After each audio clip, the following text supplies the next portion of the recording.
Hi, this video will look at one Webwork example about the flexural bending stress.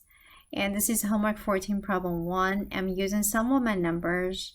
I'm not sure if we're going to go through this calculation altogether or we just do the entire brainstorming section. We'll go as we'll decide as we go. Okay, so let's see.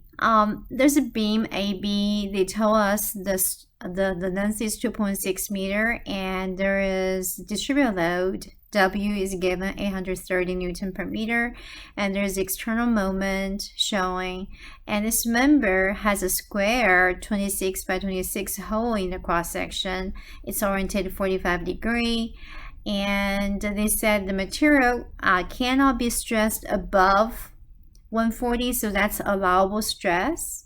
And then find the minimum allowable outer diameter of the member. So that's a design problem. How do we approach this problem? First of all, I have to say this problem is very challenging. So let's take a look. The first step is you need to figure out, using no shear bending diagram, you want to find where the maximum bending will be, right? That's our first step. So I'm going to do a quick one, see if we can actually get that down very quickly. So we're going to draw our load right here, and my value is 590 Newton meter, and then I have this distributed load across the entire beam, and that omega is 830 Newton per meter. And my length here is 2.6 meter apart. Okay, so this is a pin support, and B is a ruler support. So first we need to find reaction. Okay, we need to find reaction. Well, I really don't want to do that in this video, so I'm going to see if I can find my reaction really quickly. So I'm gonna go look at my correct answers. My reaction for RA is going to be this value, 852. Let's see if I can. No, I cannot copy. So it's 852.077, and B is 1305.92. Okay, so what I'm going to do, I'm going to go back to my note and so write it down, this value. So I'm going to have A here and B here, and this is 852.07. This B is 1305.92, right? Okay. So once we find this value after you're using the equilibrium equation, then we're going to draw our shear diagram. I'm using a graphic approach. So for shear, we're going to jump up 852, start on here, start at 852. 0.07, and since this is distributed going down, we're going to integrate this entire rectangle area. That will be 830 Newton meter times 2.6. However, it's negative, it's going downward, right? So review the graphic approach for low shear bending, and I will get value of negative 2158. So I will start at this 852, and remember, this is constant, and when you integrate constant, you get power 1, so it's going to be linear. So it's going down straight down, and some negative value here. So let's do 852.07 minus 2158 after integrate this negative number, and we should get,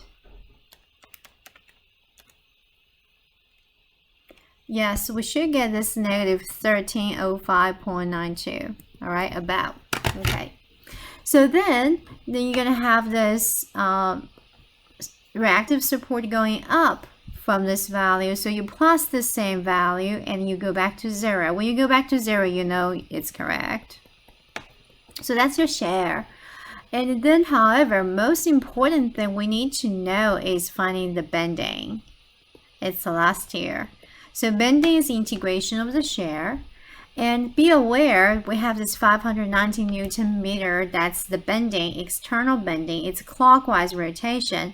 Using our graphical rule, if it's clockwise, it's going to jump upward. So we're going to start at 590 because that moment applied at A. Start at 590, and then we're going to start to integrate this triangle here, right? And this triangle is above, so this is positive area. That's going to be positive value. Let's see, so this is going to be half. Now you realize we really need to know this distance, correct? And this is not something new. We already know how to solve that. To know that distance, we're using the slope. We know the slope of this shear is going to be equal to the omega, right? Because we know that derivative of shear is going to be equal to omega. So this omega is A30. So the slope here is negative A30. So knowing the slope, we can figure out that question mark. So let's go ahead. The slope is equal to negative A30. It's rise over run. Rise is 852.07. The run is what you're trying to calculate. So then we can go ahead, and this should be negative value anyway because it's decreasing. So then 852.07 divided by 830. That's going to be the value for the question mark. It's 1.02659 for me. So that's this point. So knowing that point, I can go ahead and figure out this triangle area. So I'm going to use a different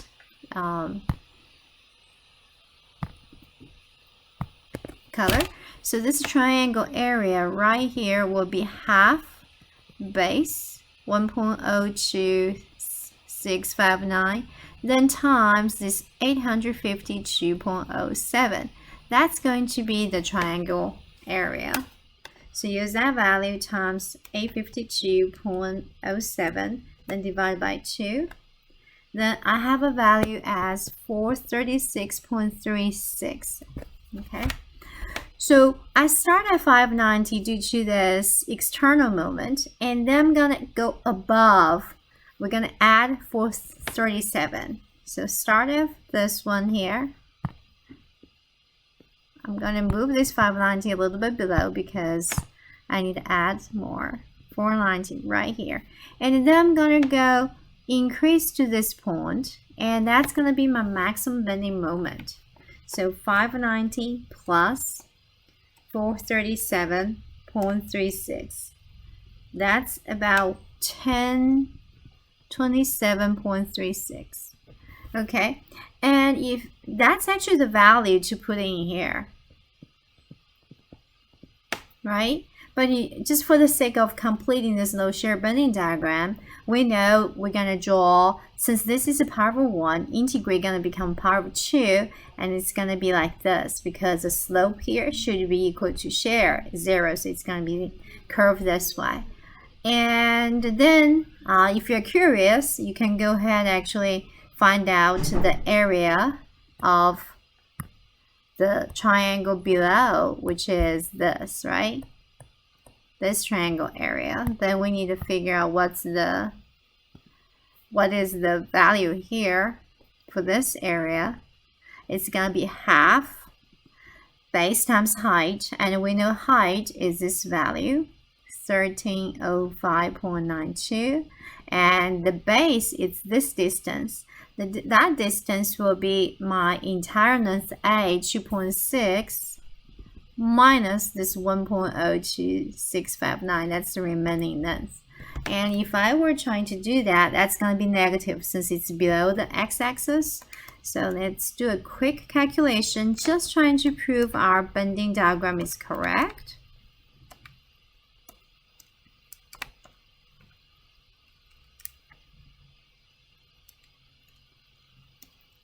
I have a value right here, which is very promising, 1027.37. That's my calculation. So I start as 1027.36, and then I'm going to plus this negative number because it's integrate to negative number, and then gonna go back to 0. That's what I wanted exactly. So I mean, you can see there's just a little bit tolerance, and then in that case, this curve for this part will be going like this. And you know what you care about is this value, the maximum value. Okay. So now you have your maximum value here. That's just review of low shear bending diagram. What I want to focus on for this problem is actually this right here, this diameter of the circle. So let's think about our Flexural formula. We know sigma max is going to be equal to my over I. And this maximum bending stress, this problem told us this material cannot be stressed above 140. So if it's above 140, it's going to fail. So you want to be maximum bending stress along this beam, or at any point, it's going to be 140. The highest is going to be 140. And then this maximum bending stress, you calculated already. It's 1027.36. The unit, I didn't pay attention to the unit, so it's Newton meter. And then, how about our y? So now this cross section is this now. It's a circle with a square carved out. And first of all, where will be neutral axis located? Symmetric. So it's gonna be, that's gonna be neutral axis. And our y is defined as how far above from neutral axis. So again, the maximum bending stress is going to be happening at the top and the bottom, right? And the top one is going to be compressed. So that's going to be maximum compression, and this point is going to be maximum tension stress. So no matter what, this y is going to be this value. This value is going to be your b over 2. That's going to be your radius, half of the diameter. And our I here requires our attention. How do we figure out this shape? Circle with the square carved out, the moment of inertia for that. So we're going to put on hold and figure out this moment of inertia. So this, can we equals this circle minus what? Minus this shape, right? And then since it's regarding this neutral axis, so we have to find the neutral axis for this square, but it's regarding that diagonal axis. We do not have this part. I couldn't find, I'm going to use a different. We do not know this. Why? Because we know the square regarding its base. We know the formula, right? Regarding its base, it's the I is going to be equal to, if this is x, that's going to be 1/3 bh cubed. Then also we know if the square regarding its centroid x prime, we know that I x prime is equal to 112 bh cubed. But really, we do not know anything about if it's square regarding its diagonal axis. We don't have a formula for that. So in that situation, we'll have to go back to think creatively. Can we do that? Can we do a circle regarding its centroid minus what? The triangle, the top triangle regarding its base, and then minus another triangle regarding its base. So that's going to be our strategy to find this I regarding this same neutral axis right here. So now let's go ahead. So this is going to be this circle. For this circle, what's the moment of inertia regarding its centroid? Okay, so what do you have? It's 1/4 pi r to the 4th, right? Okay. And then also for this triangle regarding its base, we have a formula. It's going to be 112 minus 112 bh cubed. And now let's think about it. This is going to be your bh cubed. And I'm going to make a note. This is b. This is h. Because we need to find them. Yeah, that's weird because they have a b here and I hate using that as a b because we want to know that's the length.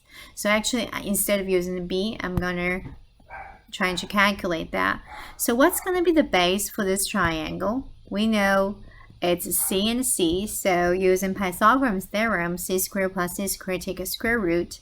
That's gonna give us square root of 2 times c.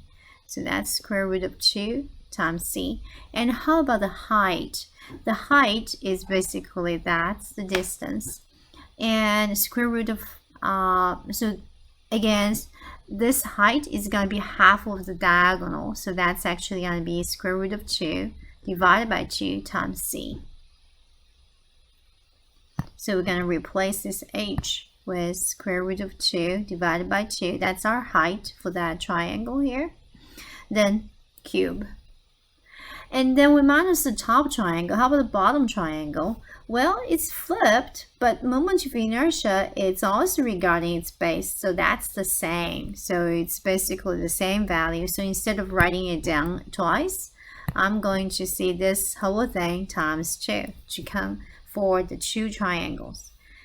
Then in that situation, now let's go back to look at this r. This r is supposed to be the radius of the circle. And the radius of the circle for this problem, because the diameter is b, so I'm going to change that to be b over 2. And that's our radius, then to the 4th. So in that situation, in this formula, do we know c for this problem? We do know c because c is a square dimension. For mine, here c is 26 millimeter. Okay, so knowing that, you can get expression for this I. However, in this I, you do know it's going to be a function of b because you have to solve the b. So we put this I into right here. That's going to be our I put in here. So this is expression, and now let's look at this formula. You know, a left hand is a constant, a right hand you have this maximum bending, you figured out by low shear bending, and numerator you have a b, and the denominator you also have a b. So you can solve it. B is the only unknown. But when you put it in there, this problem might not be that easy to solve because this is power 4. Right? When you get power 4 and here you have then you have a power of 1. So theoretically this become a polynomial equation. You're gonna get something. I don't want to put the numbers in, but I'm just simplify it. You could potentially get something, a constant. Let's see. I'm just make it up. 2 times b to the power of 4. I'm making as easy as I can.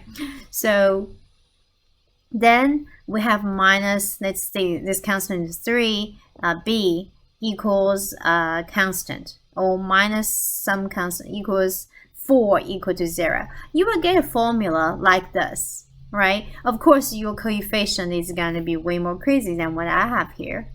But how do you solve this? And here is something I want you to go to online and to go to Webwork.